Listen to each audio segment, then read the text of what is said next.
This is John from Guardian Reef doing an unboxing of my new RO system with DI. It's a 150 gallon a day system. It's made by Fountain Head Water Systems. Made in America. It's always good. Comes with a 3-chamber RO system with all the filters you need.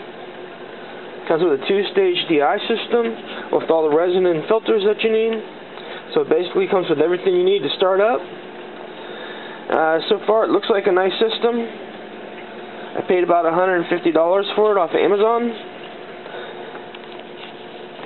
It was cheaper than some of the other systems I've seen out there, especially for the 150 gallons a day system.